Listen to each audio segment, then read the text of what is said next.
বাইদেউ কৈছে যে তুমি ইনোভাখন চলাব জানা নেকি? মই কৈছোঁ যে নাই, ইনোভাখন চলাব নাজানো আমি বাইদেউ। কোৱাৰ লগে লগে বাইদেউ এই আৰু তাতে মোক ভৰিৰ পৰা চেণ্ডেল খুলি মোৰ গালত মাৰছে, ঘৰৰ ভিতৰত মাৰছে।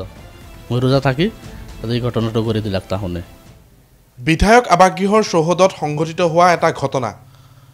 ৰাজ্যৰ প্ৰাক্তন মুখ্যমন্ত্ৰী প্ৰফুল্ল কুমাৰ মহন্তৰ কন্যাই এজন চালকক নিৰ্মমভাৱে প্ৰহাৰ কৰিছিল। তাৰ পাছতেই সামাজিক মাধ্যম আৰু সংবাদ মাধ্যমত বাতৰি প্ৰকাশ পাইছিল।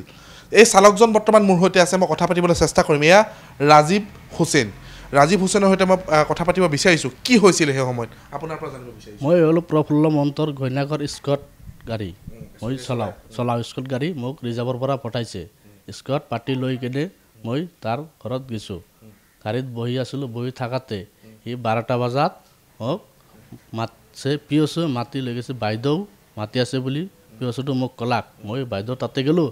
বাইদেউ আহিছোঁ, কি কওকচোন বাইদেউ। বাইদেউ কৈছে যে তুমি ইনোভাখন চলাব জানা নেকি? মই কৈছোঁ যে নাই, ইনোভাখন চলাব নাজানো আমি বাইদেউ। কোৱাৰ লগে লগে বাইদেউ এই আৰু তাতে মোক ভৰিৰ পৰা চেণ্ডেল খুলি মোৰ গালত মাৰছে। বাইদেউ মানে কোনে মাৰিছে আপোনাক?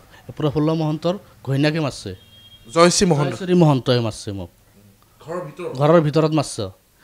আমাৰ সন্মুখত আছিল পিয়চো দুটা আছিল, লেফ্ট চাইডে একটা, ৰাইট চাইডে এটা। পিয়চো দুটাৰ নাম কি নাজানো আমি, সেই দুটাই খাৰা হৈ আছিল। তাৰপিছত মোক মাৰছে। তাৰপিছত মাৰাৰ পাছত চেণ্ডেল দি কোবাৰ পাছত তাৰপিছত আঁঠু কৰাই কেনে কাণত ধৰি থৈ দিছিল ঘৰৰ ভিতৰত। কিমান সময়ত হৈছে আঁঠু কৰাই? মোটামুটি 10 মিনিটমান হ'ব।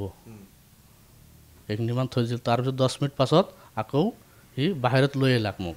আনি কিনে প্ৰফুল্ল মহন্তৰ ছোৱালীটোৱে ৰাস্তাত আনি কিনে আঁঠু কাঢ়ি ৰ'দত থৈ দিছিল। তাৰপিছত এইটো চেণ্ডেলেদি মোক কোবাইছে।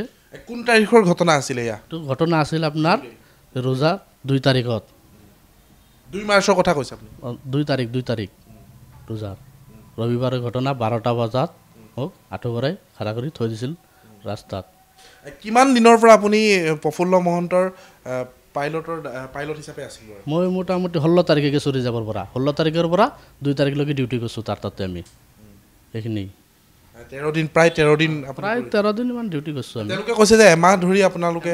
নাই এমাহ ধৰি কৰা নাই আমি। 13 দিন মোৰ কাৰ্ডদাৰী আছে, মোৰ তাতে ইয়াতে ডায়েৰীখন আছে, ডায়েৰীখন চাব পাৰিব আপোনালোকে। এইটো মই 16 তাৰিখৰ পৰা ডিউটি কৰি আছোঁ আমি, এইটো আপুনি চাব পাৰিব, মোৰ ইয়াতে লেখাই আছে। তাৰ পাছৰ পৰ্যায়ত কি হ'ল আৰু কি হ'ল তাৰপিছত? তাতে আমাৰ ৰাস্তা খাৰা কৰি আঁঠু কাঢ়ি থৈ দিছিল। থোৱাৰ পাছত আৰু কিহে আপোনাক প্ৰহাৰ কৰি থকা দেখিছোঁ?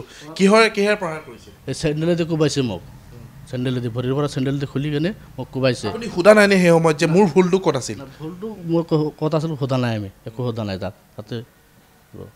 সেইদিনা যিহেতু ৰমজানৰ প্ৰথমটো দিন আছিল, পবিত্ৰ ৰমজান মাহৰ উপবাসে থাকে মুছলমান লোকসকলে।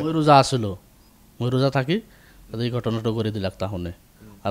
আৰু তাহোনে যি ভিডিঅ' কৰিছে, যি কৰিছে, অত্যাচাৰ কৰি আছে। সি কৈছে যে আমাক যে ফটো মাৰে 1 মাহ ধৰি 1.5 মাহ ধৰি, সেইটো চব মিছা কথা। তাতে কেমেৰা আছে, ৰাস্তাত কেমেৰা আছে, কেমেৰাখন আপুনি চেক কৰিব পাৰে আপোনালোকে। আৰু কিছুমান অভিযোগ প্ৰফুল্ল মহন্তৰ কন্যাই আপোনাক দিছে যে পিছা লৈ থাকে, আপুনি ৰুমত যাবলৈ চেষ্টা কৰে, এনেকুৱা কিছুমান অভিযোগ।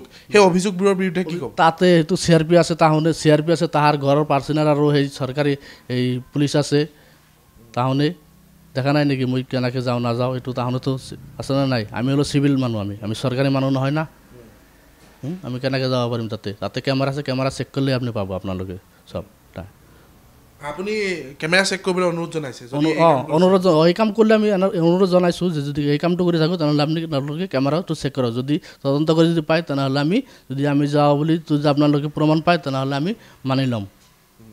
এটা কথা মই জানিব বিচাৰিছোঁ যে ৰোজা আছিল বুলি গম পোৱা নাছিল নেকি সেইদিনা? নাই, আমি ৰোজা আছিলোঁ, আমি ৰোজা থকা মানুহ আমি। আপোনাৰ ৰোজা ভাঙিছে নেকি? নাই ভাঙা নাই ৰোজা।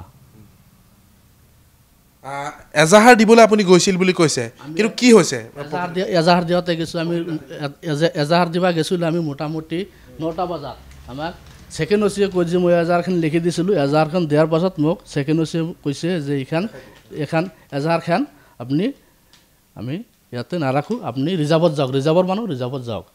ৰিজাৰ্ভত যাব কৈছিল নাৰাখে বুলি কৈ দিছিল মোক নাৰাখিলে আমাৰ পৰা এজাহাৰটো কোন থানাত গৈছিল আপুনি দিছপুৰ থানাত গৈছিলোঁ আমি দিছপুৰ থানাত যাই কিনে মই এজাহাৰটো দিছিলোঁ ছেকেণ্ড অচি ৰাখা নাই এজাহাৰখন তাৰপিছত মই এয়া যিজন চালক মোৰ সৈতে আছে ৰাজীৱ হুছেইন এই চালকজনৰ সৈতে সেইদিনা এই ঘটনা সংঘটিত হৈছিল আৰু এই ঘটনাৰ পাছতেই এওঁ তদন্তৰ বাবে আৰক্ষীৰ কাষ চাপিছিল কিন্তু দিছপুৰ থানাই তেওঁ এজাহাৰখন গ্ৰহণ নকৰিলে আৰু অৱশেষত উপায়ন্ত হৈ NKTVৰ কাষ চাপিছে এই চালকজনৰ সৈতে মই আৰু কথা পাতিব বিচাৰিম যিহেতু এই ভিডিঅ'টোক লৈ আৰক্ষী মহলৰ পৰা বা এই খবৰটোক লৈ আপুনি কাম কৰি থকা সেই ঠাইৰ পৰা যোগাযোগ কৰিছেনে আমি নাই কাম ৰিজাৰ্ভৰ পৰা যোগাযোগ কৰিছোঁ ৰিজাৰ্ভৰ পৰা আমি ৰিপৰ্ট দিছিলোঁ ৰিজাৰ্ভৰ পৰা আহোনে কোনো একশ্যন লোৱা নাই মোৰ পৰা একো কোৱা নাই তেনেকলৈকে সেইখিনিয়ে আমাৰ কথা এতিয়া আপুনি শেষত সুধিব বিচাৰিছোঁ কি বিচাৰিছে এতিয়া আপুনি